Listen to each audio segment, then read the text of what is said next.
Is this thing on? Welcome back to Big Mouth and fancy seeing you here in June. A very welcome, my friends, and especially my enemies. Come in, sit down, no touching.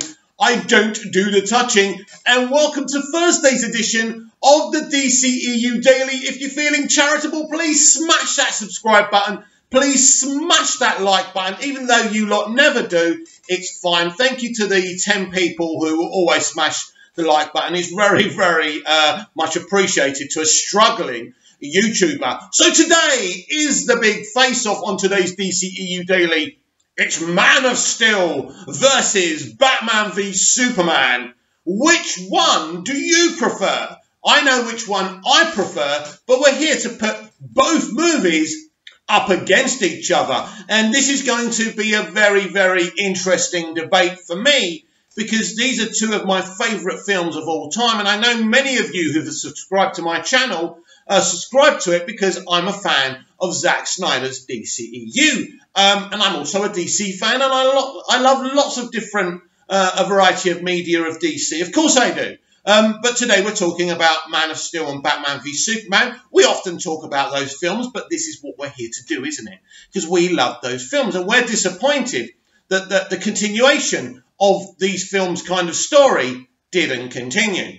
So first of all, I want to talk about Man of Steel. So first we'll make the case for Man of Steel, and then we'll make the case for BVS, Batman v Superman, Dawn of Justice. Right, so Man of Steel is the first film in the DCEU. One of the things I was really happy about is that Superman was going to be the first entry point for this franchise. We knew this was going to be an extended universe from the very, very beginning. So it was a very exciting time for Superman fans, for DC fans, and nobody really knew what we were going to get until we heard that Zack Snyder would be directing Man of Steel. I remember the day because when it was announced, I had never heard of Zack Snyder before. Now, I watched Watchmen, and I liked Watchmen, but I didn't really even know who directed it. So that's how much I knew him. You see how honest I am? I'm not going to pretend I've always known and loved Zack Snyder. You know, of course not. Absolutely not.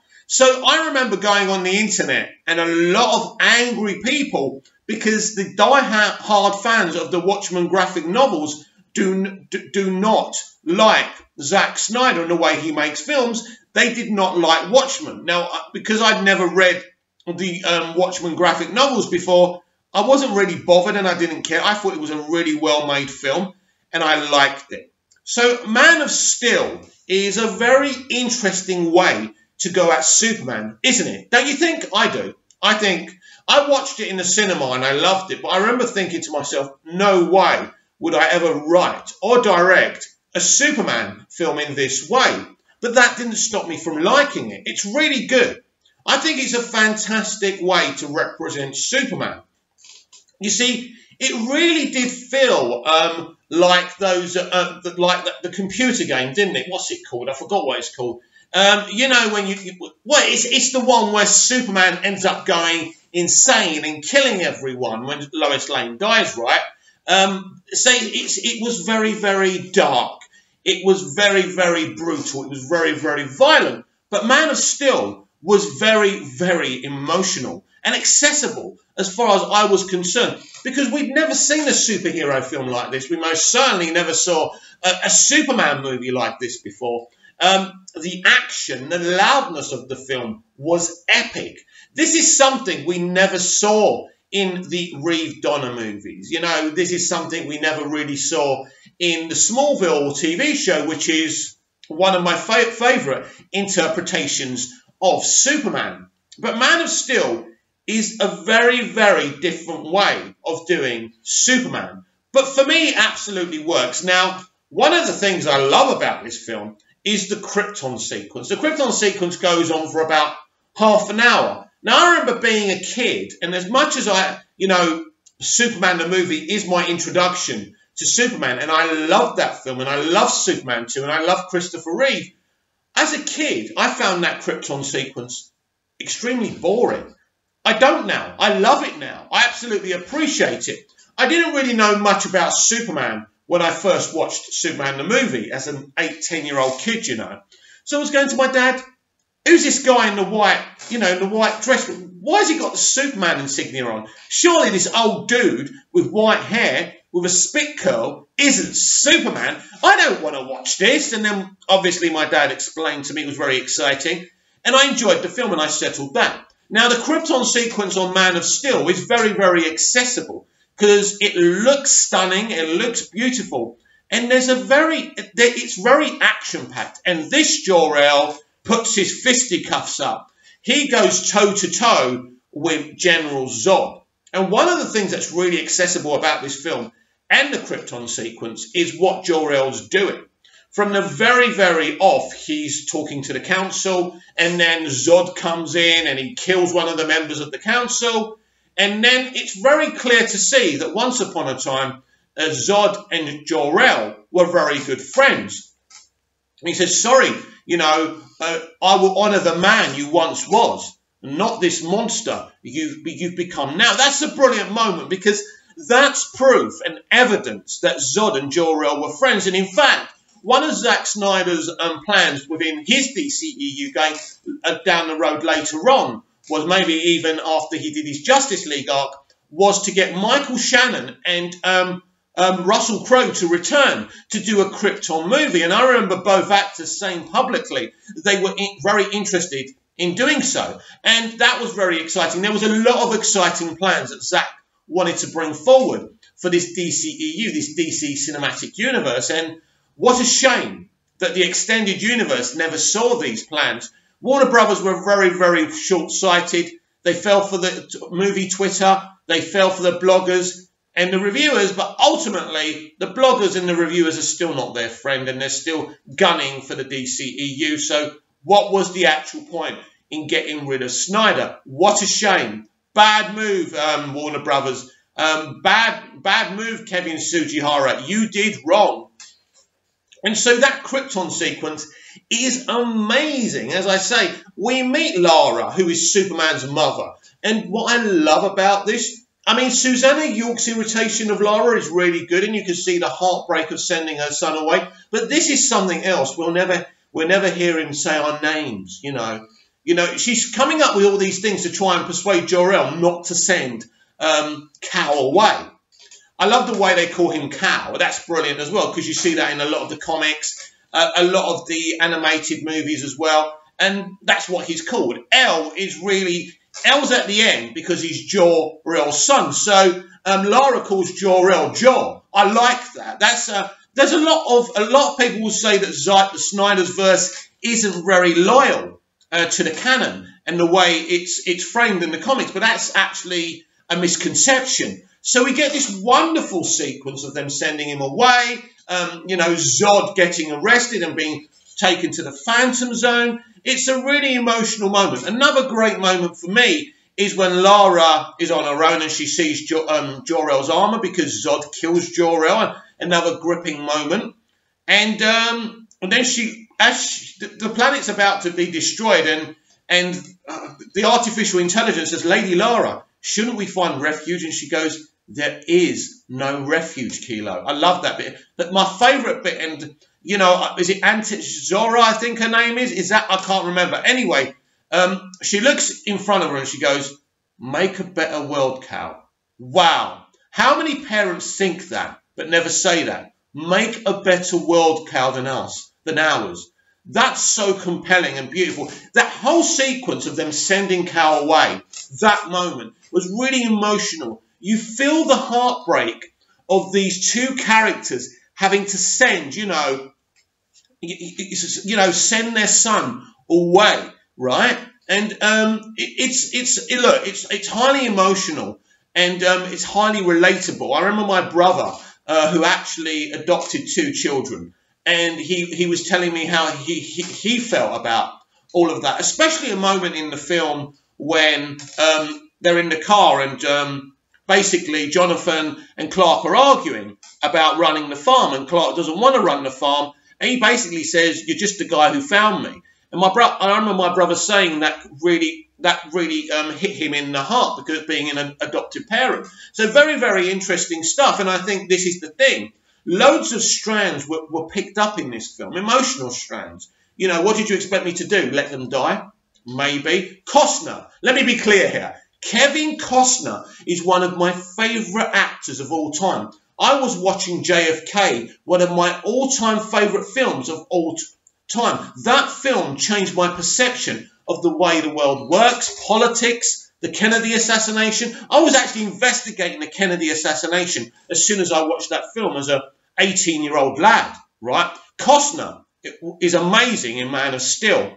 He really, I mean, I love John Schneider's version in Smallville, but this is a very different version. So when I first found out that Russell Crowe and Kevin Costner were playing both fathers, that's amazing. Who wouldn't want Kevin Costner and Russell Crowe as both their dads? Me? In fact, someone used to say, oh, I bet you wish that Kevin Costner was your dad when I was growing up, because I was obsessed with him.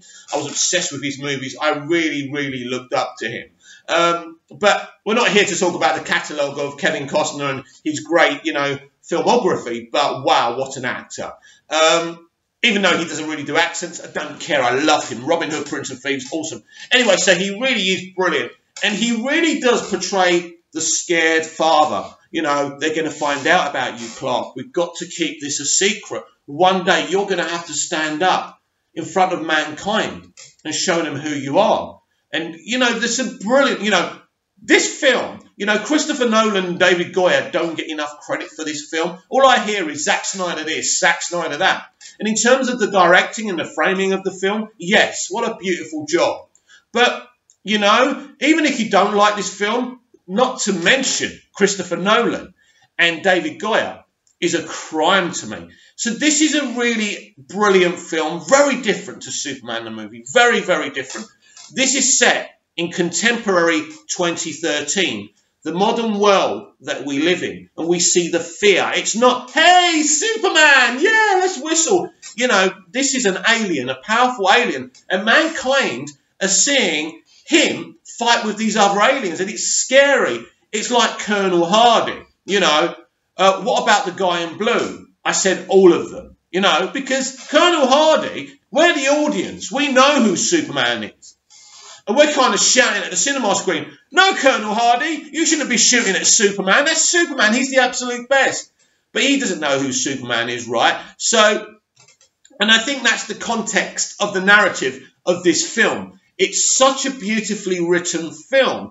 I love the bit when Clark's at school as a young boy, and his X-ray, his super hearing kicks in. His X-ray vision kicks in everything. He can see skeletons. He can hear everything. He can hear the pencil on the desk going. So he runs into this room, and then the school teacher calls his mum, Diane Lane. I haven't got enough of a vocabulary to ooze about Diane Lane playing someone a lot older than she is. Diane Lane is still a very beautiful woman, by the way, but she's a very talented woman as well.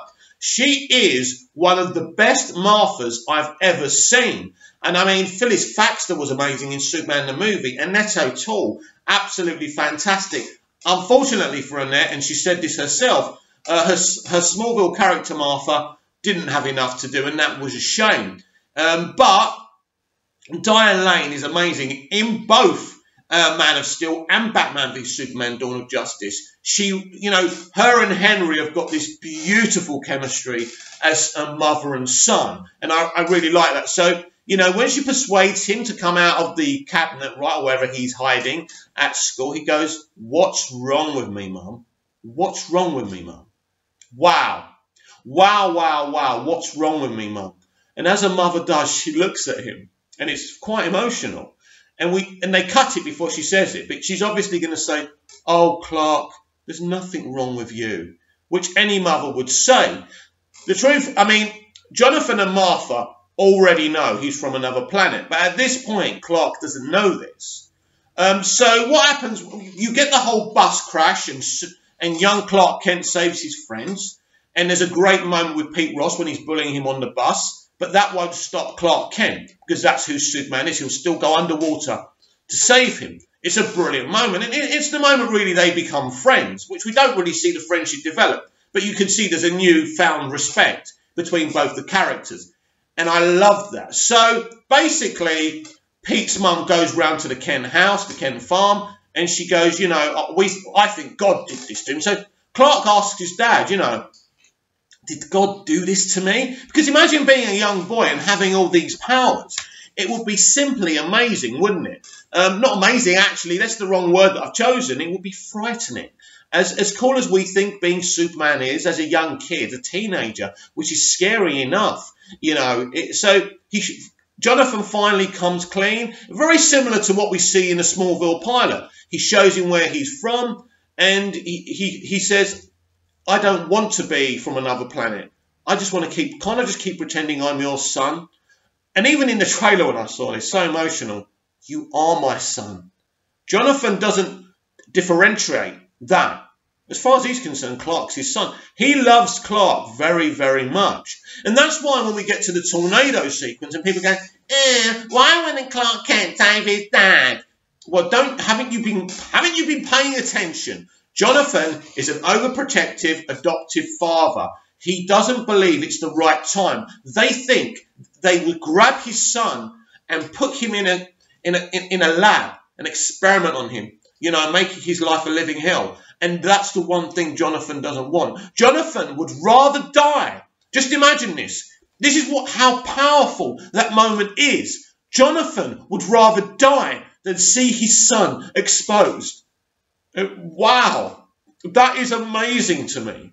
He sacrificed his life so his son isn't arrested by the military, isn't put in a lab, and isn't experimented on. Now that's a father, isn't it? That's a real dad. He's not his biological dad, but that's his real dad. And that's amazing for me. That's beautiful for me. That's fantastic to me. And this is why this film is so special. And this is why David Goyer and Chris Nolan are such a proficient writing team. Wow, wow, wow. Now, we haven't spoken about Lois Lane yet in this film. And this is what's really, really amazing about this whole setup, this whole film. Now, I've always been opposed to Lois Lane knowing Superman's secret. I always found, even in the comics, it was done in a very immature, bland way. And it really waters down who Superman is. But again, Chris Nolan and David Goyer actually pull it off. Instead of her finding out in 3 or 4 films' time or in a stupid way, right? This is brilliant. Because from the moment they first meet, when he's working, I don't know where he's working, and she's pushed her away where the military are. They found this ship and everything. And basically, their first real meeting after he helps her off the helicopter is when she stumbles onto the ship, right? And Lex or Kilo or whoever, right, damages her because he's part of the security system. And Clark saves her life by using his heat vision. So already, the first introduction, she knows who he is. There's no secrets anymore. He can't do the disguise. It's there. She knows who he is, and she starts to go back on his life. She goes to Smallville. She asks people loads of questions. She becomes obsessed with finding out who he is. And in fact, at first, she wants to expose him. She's not particularly in love with him. But then, when he explains to her how his father dies, you know, that's amazing. That's amazing. And that's the moment I think she falls for him and she realises this guy's going around helping people, exposing himself. I can't do this to him. This is a good person. And there's not many good people like this in the world. It's not even about his abilities or where he's from. So that's a brilliant moment. So Lois Lane in this film is really brilliant, and it works. And I love the way how Chris and David are able to integrate her into the adventure, especially in the final act of the film, because she's the one who's met Jor-El and he's the one who explains to her how to stop Zod. It is absolutely fantastic. So this is a great version of Lois Lane, and she's not just a damsel in distress. I think he saves her once or twice. But you still want that element there, but you don't want her to be some useless female, you know, standing on her legs going, help, help. You know, you want her to be a character, right? At least I hope you do. And she's brilliant. So then we go to General Zod. In fact, this is going longer than I thought, but this is fun. We're going to get to Batman v Superman, don't worry. So we get to General Zod, and from the very, very beginning, it's pretty clear that General Zod is like you and me. You know, when we watch PMQs or we see Trump speak and we're shouting at our TVs, you know, you're running the world the wrong way. Oh, if it was me, I'd do something different. That's who General Zod is. That's brilliant. General Zod is me and you. So he walks into Parliament. Let's just call it Parliament, right? He kills one of the council members, right? He says, right, we are changing things. He goes about it the wrong way, but it's that frustration of seeing people who are leading you doing the wrong things, being selfish. It's actually, it exemplifies what capitalism is. If you think capitalism, you know, capitalists don't look after their people. If you look at capitalists and you look at how the coronavirus is being treated in capitalist countries right now, they're not really looking after their people. But then when you look at China, where it hit, and it hit big, it took them away. You know, they built a separate hospital to deal with this virus, and they're getting it down and they're getting it sorted. They wanted to help their people. That's what they're there for. So this is the difference. So, and we see this in Man of Steel, where you actually see this man who's supposed to be a villain, but in fact he's you and me, and he's had enough. He's had enough. So he waltzes in there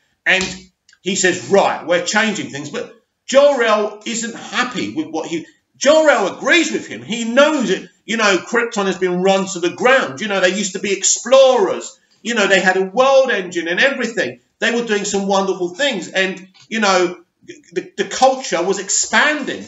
But then they decided to stop that, and they decided to create an artificial population via cloning. So natural births were outlawed. Again, brilliant, brilliant. Again, exemplifying what's going on in the world around us. So there's some, if you're intelligent enough, you can see that Man of Steel isn't just a Superman film. It's actually got beautiful commentary. When you think of the commentary in Birds of Prey, and you think of the commentary in Man of Steel, you realise Man of Steel is big boy and big girl commentary, right? And Birds of Prey is gaga. It's not fair.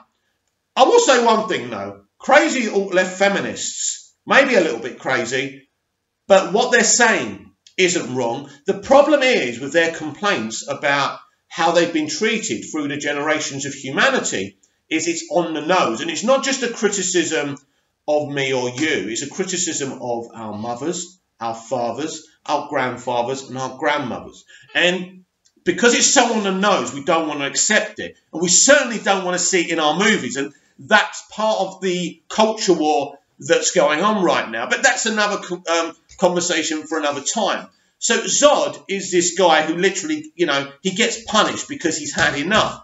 But then he escapes because basically Jor-El has got this thing that basically enables the artificial population, the codex, and he literally puts it inside his son. So Zod's looking for that. He needs that to repopulate Earth with Kryptonians. But the problem is, to repopulate Earth with Kryptonians, you've got to make it unlivable to mankind. So Zod doesn't really care that he's going to kill humans, but he's not a moustache-twirling villain who's going, I've got to kill everyone and it's fun and I'm just doing it for reasons. He's got a reason for what he's doing. He wants to bring back Krypton on Earth. And again, as Michael Shannon said on the bonus features that we discussed on this channel before, he says it just exemplifies what's happening. We're looking for other planets to populate humanity and mankind for when we F up the planet we're on now. So again, wonderful, beautiful, huge, you know, commentary in Man of Steel. It's a really, as I say, this is David Goyer and Chris Nolan, really intelligent writers.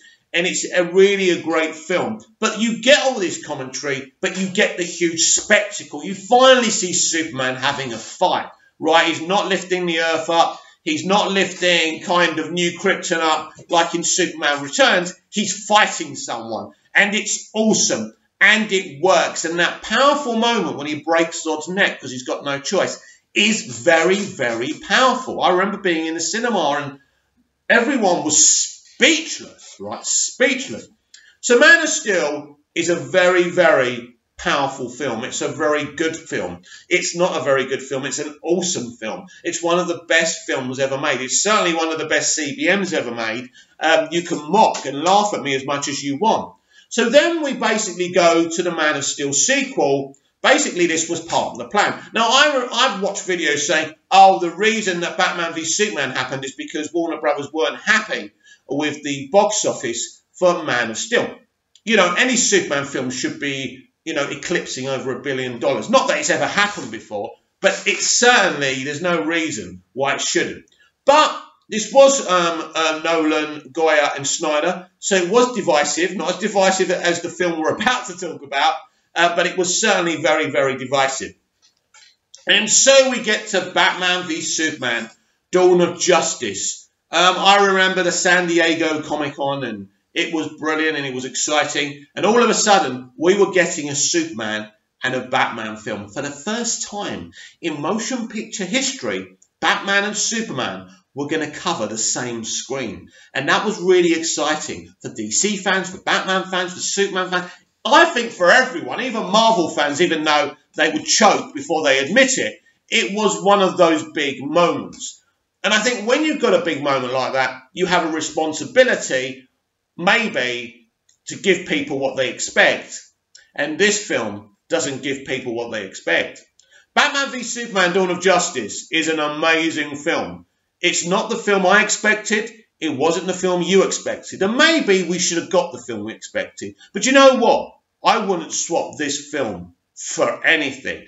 Again, this film is magnificent. Magnificent. So I'm going to start with Lex Luthor in this film.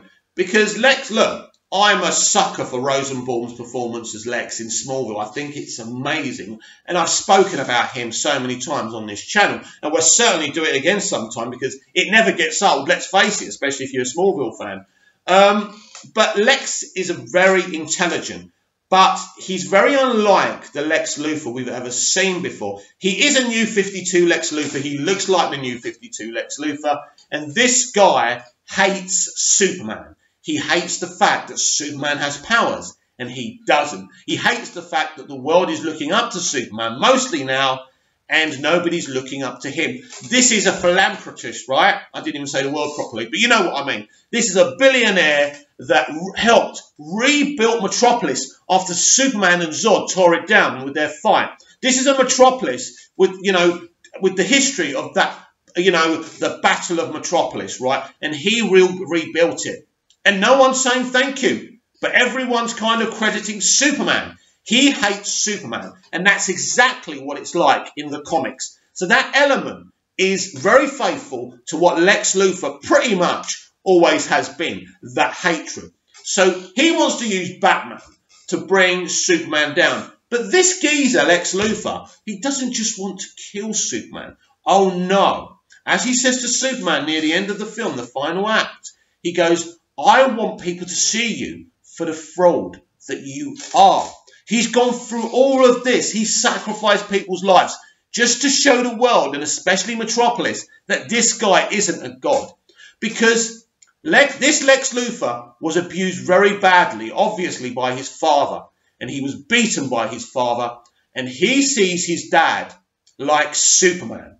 So when he sees Superman, he sees this all-powerful God. And in his life, when he was a child, his father was the same all-powerful God. He just didn't have abilities and he wasn't from another planet. So he wants to bring, really, his father down a peg or two. Now, the film is very clever with never saying that his father is actually dead, right? He could be out there somewhere. He could be dead. We don't know. Lex could have killed him like he did in Smallville. So Lex wants to bring... First of all, he wants to defrock Superman, right? Of the love everyone has for him. Then he wants Doomsday, who he creates using his own DNA and the DNA of General Zod to create. So he really must have been damaged by his father. So already, David Goya and Chris Terrio have come up with a great platform for this character. And I know people weren't happy with the casting of Jesse Eisenberg. I kind of raised my eyebrows. But the performance of Eisenberg is something extremely special. And it's very sad that Not everyone appreciates that. It really is. Sorry, I had a little moment. I was going to cough a lot, so I had to press pause. But I'm back. It's cool. Right, so we were talking about Lex Luthor in this film. But if we go to the beginning of this film, we, of course, get two of the best sequences in comic book movie history. We see Batman, or Bruce Wayne, see his parents die. We see him at the funeral running away, falling underground, and the bats. And then we see the Battle of Metropolis again, but from Bruce Wayne's point of view. And I must say the directing by Zack and the performance by Ben Affleck. It's a great introduction for Batfleck, as we were calling him at the time. So Batfleck sees the Battle of Metropolis, and that already shapes his opinion of Superman. He doesn't know Clark Kent. He only knows Superman. He sees him up there fighting Zod, and he sees him as part of the problem. Now, he may not be causing any trouble yet, but Batman sees him as a potential threat, and he thinks it's... Now, at first, he's not going to kill him, but this is how Lex Luthor's mind games begin. He's basically manipulating the whole situation, and he's manipulating Clark at the same time. You know, so he's manipulating them, and they're getting things like letters and other things. And basically, once the governmental building explodes in one of the most amazing sequences, again, in CBM history, because when you're watching that for the first time with Granny's peach tea, the urine, should we call it, the P, the we, or whatever you want to call it, it's an amazing moment. And I think is even more amazing about that moment that Lex actually allows his assistant to be in the room. He sacrifices her, so there's no suspicion, right?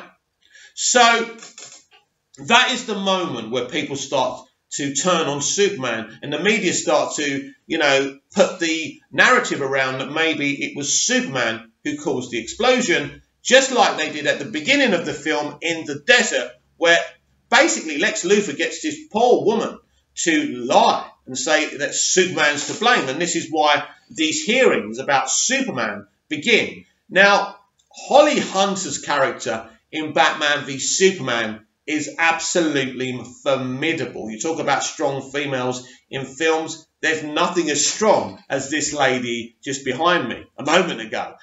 So her character, I think she's the Senator of Kentucky. She's really trying to regulate Superman. And when he walks in to the room, it is brilliant. I still feel that Superman should have had a bit of dialogue before the explosion. It didn't happen. Would have been interesting, but he doesn't say anything. But that explosion is so shocking. And to see Henry Cavill's performance at that moment is brilliant, because everyone else is dead in that explosion apart from him. And that is what being an immortal God is all about. That's what it is. They're the consequences of being Superman, right? And it's the curse of being a Kryptonian on Earth. It's the curse of being Superman. So everyone starts to blame him, and it all starts to build up. So this film is really telling an amazingly defined story. So you don't really get much action in this film till the very end. But then, you know, I think in the middle of the movie, you get this amazing moment with the Batmobile when Batman's going after the kryptonite and he's going after Luthor's goons. It is amazing. The music by Junkie XL, the way Zack shoots it, and the Batmobile is so awesome, and it's shooting at them and it's doing different things. It's freaking amazing. Wow, wow, wow. How gothic is it? How amazing is it? Everything what Batman should look like on the big screen. And Zack Snyder nails it. It is amazing. And I nearly forgot that Wonder Woman is introduced in this film. Wow.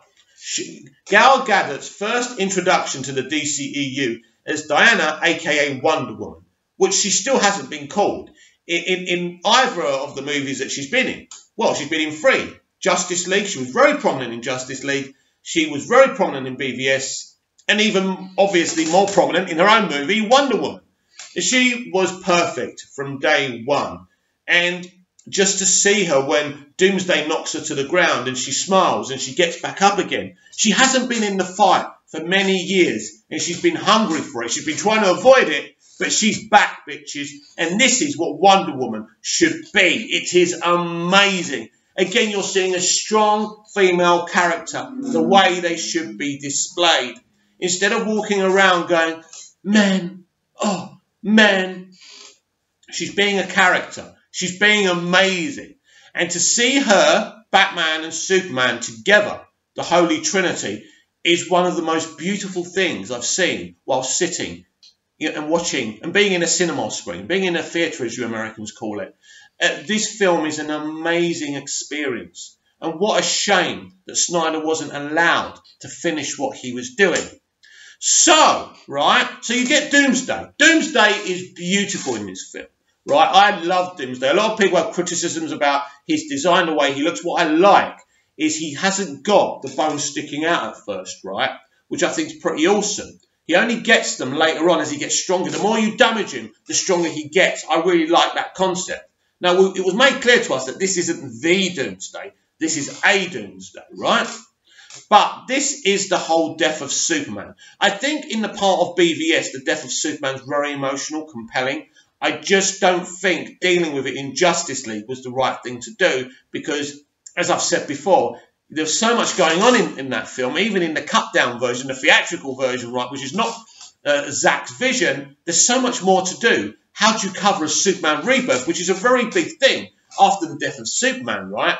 And some people said killing Superman off was too soon. I don't think in terms of character development, it bothered me. I was still heartbroken to see the character die, laying there with his eyes wide open. It was very compelling.